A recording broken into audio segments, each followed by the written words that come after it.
കുട്ടികളെ ബോട്ടിൽ ഫീഡ് ചെയ്യുന്നത് നല്ലതാണോ? കുട്ടികളിൽ ബോട്ടിൽ ഫീഡിങ് ഒട്ടും ശരിയല്ല. നവജാത ശിശുക്കൾ മുതൽ തന്നെ നമ്മൾ ബോട്ടിൽ ഫീഡിങ് കൊടുക്കുന്ന ഒട്ടും ശരിയല്ല. പീഡിയാട്രിക് പ്രായമുള്ള കുട്ടികളാണെങ്കിലും ബോട്ടിൽ ഫീഡിങ് കൊടുക്കുന്നതും ശരിയല്ല. നമ്മൾ ന്യൂ ബോൺസും നമ്മൾ ഐസിക്കകത്താണെങ്കിൽ പോലും ഗോകർണം എന്ന് പറയും, ചിലർക്ക് പാലട എന്ന് പറയുന്നതിൽ അറിയത്തുള്ളൂ. അപ്പോൾ അതിൽ രണ്ട് മൂന്ന് ടൈപ്പ് മെറ്റീരിയൽ പാലഡാസ് ഉണ്ട്. ചില ഷാർപ്പായിട്ട് വരുന്നുണ്ട്, ബ്ലണ്ടായിട്ട് വരുന്നൊരു കേർവ് ടൈപ്പ് ഉണ്ട്. അങ്ങനത്തെ കേർവ് ടൈപ്പുള്ള ബ്ലണ്ട് അല്ലാത്തതിനെ ഉപയോഗിക്കുക എന്നുള്ളതാണ് പ്രാധാന്യം.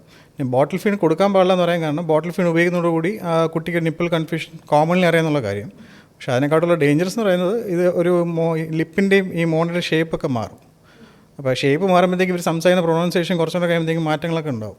പിന്നെ ടീത്തിൻ്റെ അലൈൻമെൻറ്റും മാറും. ടീത്ത് ബഡ്സ് എല്ലാം ഈ മസാജ് ചെയ്ത് വരുന്നത്. അപ്പോൾ അങ്ങനത്തെ അലൈൻമെൻറ്റ്സ് മാറുമ്പോഴും ഉള്ള പ്രശ്നങ്ങൾ ഫ്യൂച്ചറിൽ കാണുന്നത്. പിന്നീടാണ് ഇൻഫെക്ഷൻ്റെ കാര്യങ്ങളൊക്കെ അക്യൂട്ടാണ്, മറ്റൊക്കെ പിന്നീട് ഉണ്ടാകുന്നതാണ്. പിന്നെ പ്ലാസ്റ്റിക്കിൻ്റെ ഒരു കണ്ടൻറ്റാണ് കുട്ടികളുടെ ശരീരത്തിൽ ഇതിലോട്ട് ഇത് പോകുന്നത്.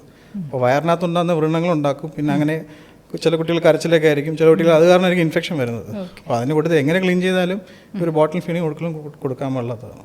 അപ്പോൾ കുട്ടികൾക്ക് നമ്മൾ ലിക്വിഡ് ഫോംസിലുള്ള ഫുഡ് ഇൻട്രൊഡ്യൂസ് ചെയ്യണമെങ്കിൽ ആദ്യം ഗോകർണത്തിൽ കൊടുക്കാം, പിന്നെ സ്പൂണാണോ?